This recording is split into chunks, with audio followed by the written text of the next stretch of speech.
नमस्कार दोस्तों, मैं हूं आपका दोस्त प्रवीण चावड़ा और मेरे YouTube channel life with PC में मैं आपका स्वागत करता हूं। आज दोस्तों एक बहुत ही इंटरेस्टिंग टॉपिक पे हम बात करने वाले हैं। मैं एक किताब पढ़ रहा था तो मुझे ये लगा कि ये टॉपिक बहुत ही मायने रखता है हमारी लाइफ में, लेकिन इसकी उपयोगिता क्या है और इसे हम किस नज़र से देखते हैं। तो मुझे ऐसा लगा कि मैं आपके साथ ये बात थोड़ी शेयर कर सकता हूँ। ये टॉपिक था साइकोलॉजी पर। 1943 में अमेरिका में एक साइकोलॉजिस्ट थे, अब्राहम मैस्लो। उन्होंने एक नीड हायरार्की का पिरामिड दिया था। तो वो जो पिरामिड था उसमें 5 प्रकार की अलग अलग अपनी नीड होती है, उसके हिसाब से व्यक्ति काम करता है। तो मुझे बात थोड़ी सोचने वाली लगी कि हम कोई ना कोई काम करते हैं। कोई भी व्यक्ति अगर वो जानता है नहीं जानता है, पढ़ा है अनपढ़ है, तो वो क्यों मोटिवेट होकर ये काम करता है। तो इसके पीछे की वजह जो है वो इस जो पिरामिड की जो नीड्स है उसमें से किसी ना किसी एक नीड से रिलेटेड होती है। हालांकि कई विवाद भी इस पर उठे हैं कि ये सही है गलत है, लेकिन ज़्यादातर लोग ये मानते हैं कि हाँ, मैस्लो ने जो साइकोलॉजी के हिसाब से थियरी दी थी, उस पिरामिड के हिसाब से जो 5 नीड्स हम यहाँ पे डिस्कस करेंगे उसमें से किसी एक ना एक वजह से आप कुछ ना कुछ काम करते हो। चाहे वो बच्चा हो, चाहे वो एक एडल्ट व्यक्ति हो, चाहे वो बूढ़ा व्यक्ति हो, कोई ना कोई काम हो। मैस्लो का जो यहाँ पे पिरामिड है उसमें सबसे पहले जो नीड आती है दोस्तों, वो है फिजिकल नीड, यानी कि खाना खाना, पानी पीना, सोना। ये सब ऐसी बातें हैं जो हर एक प्राणी को चाहिए। मनुष्य के लिए खास करके यहाँ पे हम बात करते हैं। तो आप और हम अगर पढ़े हो नहीं पढ़े हो, गाँव में रहते हो शहर में रहते हो, बड़े हो बूढ़े हो, स्त्री हो पुरुष हो, सबको ये चीज़ें चाहिए। तो एक बात ये हो गई, ये हर कोई व्यक्ति करता है, ठीक है। दूसरी बातें आती है सेफ्टी की। वो फिजिकल भी हो सकती है और फाइनेंशियल भी हो सकती है। खास करके रिसेंट जो टाइम है अपना, तो वर्तमान समय के संदर्भ में हम सोचेंगे तो कैसे कोई व्यक्ति अगर इनकम अपनी रेगुलर हर महीने सैलरी से या बिजनेस से कमाता है, लेकिन अगर वो सेफ हो जाता है तो वो एक उसकी नीड होती है और वो प्रयत्न करता है, वो कार्य करता है, ठीक है। तो ये दूसरी बात थी। तीसरी बात दोस्तों यहाँ पे जो मैस्लो ने अपने पिरामिड में बताई थी, इससे ऊपर वो आती है सोशल नीड की। आप एक सोशल एनिमल हो। मनुष्य क्या करता है, अपनी फीलिंग्स के साथ जीता है। वो लव होता है, हेट होता है, एंग्री कभी कभी बन जाता है, कुछ ना कुछ इमोशन उसके अंदर पनपते रहते हैं। तो एक होती है सोशल नीड्स, आपके रिलेशंस, आपके दोस्त, आपके फैमिली वाले, जिसके साथ आप काम करते हो, जिसके साथ अगर कोई बच्चा है तो वो खेलता है। तो ये सब चीज़ें हमें ज़रूरत होती है। तो ये हम क्यों करते हैं, क्योंकि वो हमारी सोशल नीड है। उस सोशल नीड की वजह से आप एक बेहतर लाइफ जी सकते हो। सोशल नीड्स में क्या होता है, आप अकेले रहोगे, कोई ना कोई नेगेटिव पॉजिटिव आपको विचार आएंगे, लेकिन अगर किसी के साथ रहोगे और अपने जो इमोशन है उसको शेयर करोगे, किसी को आप चाहोगे। कई बार हम देखते हैं कि कुछ लोग घर में कुत्ते या बिल्ली पालते हैं। क्यों पालते हैं, क्योंकि वो कुत्ते या बिल्ली होते हैं, वो उनके इमोशन को बैलेंस करती है। तो ये एक नीड हो गई। उससे ऊपर जाके हम देखें तो यहाँ पे आती है एस्टीम। उसमें दोस्तों देखें तो यहाँ पे हम 2 पार्ट्स में हम देख सकते हैं। एक होता है सेल्फ कॉन्फिडेंस, आप खुद की नज़र में कैसे देखते हो अपने आप को, आपके मन में सम्मान कितना है आपके खुद के लिए, आप क्या सोचते हो। और दूसरी आती है कि आपका जो सर्कल है, जहाँ आप जीते हो, काम करते हो, रहते हो, आसपास के लोग आपके बारे में क्या सोचते हैं। तो ये दोनों हम एक ही में गिन सकते हैं एस्टीम में। हर एक व्यक्ति प्रयत्न करता है कि उसको रिस्पेक्ट मिले। क्यों, हालांकि इसको हम ऐसे भी देख सकते हैं कि कुछ लोग होते हैं जैसे कि डॉक्टर बन जाते हैं, इंजीनियर बन जाते हैं।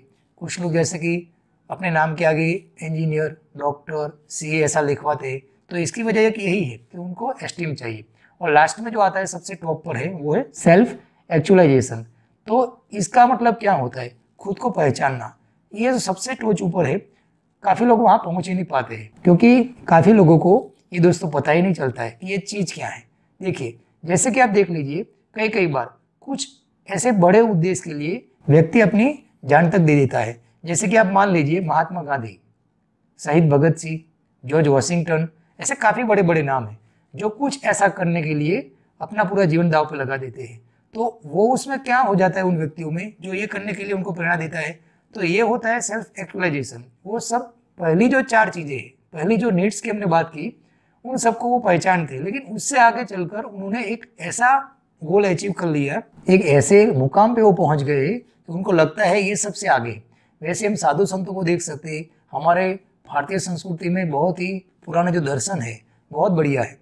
उच्च कोटि के यहाँ पे आश्रम व्यवस्था में भी ऋषि मुनि हमें देखने को मिलते हैं। कई बार हमने देखा है कि बड़े बड़े राजा उनके शिष्य थे, लेकिन वो रहते थे कहाँ, जंगल में, आश्रम में। तो उसका कारण क्या था, उनको सुविधा क्या राजा नहीं देता था, वो वहाँ पे नहीं रह सकते थे, अच्छा पद नहीं प्राप्त कर सकते थे, लेकिन उनके अंदर वो सेल्फ एक्चुअलाइजेशन हम बोलेंगे, स्वयं को वो पहचान गए थे कि हमें करना क्या है। तो वहां तक पहुंचने का गोल उनका था, और इसीलिए वो समाधि लगाते थे, तप करते थे, डाउन टू अर्थ जीवन जीते थे। तो यही बात थी दोस्तों, मुझे ऐसा लगा कि ये बातें आपको जाननी चाहिए, क्योंकि कभी कभी क्या होता है, आज की जो लाइफ है बहुत ही हेक्टिक है, भाग दौड़ में हम ये भूल जाते कि हकीकत में हमें चाहिए क्या। कई बार हम अपने फर्स्ट और सेकंड नीड से बाहर ही नहीं आ पाते, और कुछ लोग जो मैंने देखा है सबसे ज्यादा कंफ्यूज हो जाते हैं कहाँ पे, एस्टीम में। हाँ, आप आसपास देखिए, अभी जो माहौल चल रहा है वो कंपटीशन का है। तो सबसे बड़ी परेशानी क्या होती है, हर एक व्यक्ति मान सम्मान पाने के लिए भागता है, अपने आसपास रहने वाले लोग उसे मान सम्मान दे, वो बहुत बढ़िया ही लाइफस्टाइल जिए, तो इसलिए वो मेहनत करता है। तो यहाँ पे देखने की बात दोस्तों ये है कि अगर आपको पता है कि साइकोलॉजी क्या कहती है और आप उसको थोड़ा अभ्यास करते हो, आपको पता चलेगा कि आपकी नीड्स क्या है और आप ये काम कर रहे हो तो क्यों कर रहे हैं। आपको ऐसा मोटिवेशन, कोई फोर्स है जो आपको प्रेरणा देता है कि ये मुझे करना चाहिए। तो हर एक व्यक्ति अलग अलग काम करता है, हो सकता है मैं अगर कुछ काम करता हूँ लेकिन आपके लिए वो इतना इम्पोर्टेंट नहीं हो, लेकिन यही बात है दोस्तों, हर एक व्यक्ति, आपके जीवन में अगर कुछ ऐसा काम है जो मुझे कोई लेना देना नहीं है, लेकिन हमें देखना पड़ेगा कि हमें ज़रूरत क्या है और हम ये क्यों कर रहे हैं। कभी कभार ये होता है कि एक्टिविटी खत्म हो जाने तक हमें यही पता नहीं होता कि हम ऐसा क्यों करते हैं। देखिए, वो तो सब बातें अलग अलग लोग अलग अलग तरीके से बोलते हैं। जब कोई संत अपना प्रवचन देता है तो उसमें भी समझाने का प्रयत्न करता है, आपको भगवान की पूजा करनी चाहिए, ये करनी चाहिए, वो करनी चाहिए। तो आप क्या सोचते हो, लोग मंदिर में, मस्जिद में, चर्च में क्यों जाते हैं? इसके पीछे भी एक बात है, और ये सब बातें साइकोलॉजी में बहुत बढ़िया तरीके से सुनाई और दिखाई गई है। तो मैं दोस्तों अपने इस टॉपिक को यही खत्म करते हुए आपको यही कहना चाहूँगा कि ये जो नीड हायरार्की का पिरामिड है, उसमें से आप देख लीजिए कि आप जो एक्टिविटी अलग अलग अपने जीवन में डे बाय डे रूटीन में करते हैं तो क्यों करते हैं, और इसमें हम क्या इम्प्रूवमेंट ला सकते हैं। तो आशा करता हूँ ये थोड़ी सी बात थी जो मुझे आपसे बतानी थी, आपके लिए कुछ ना कुछ वैल्यूएड होगी आपकी लाइफ में इस बात से, तो मुझे थोड़ा आनंद होगा।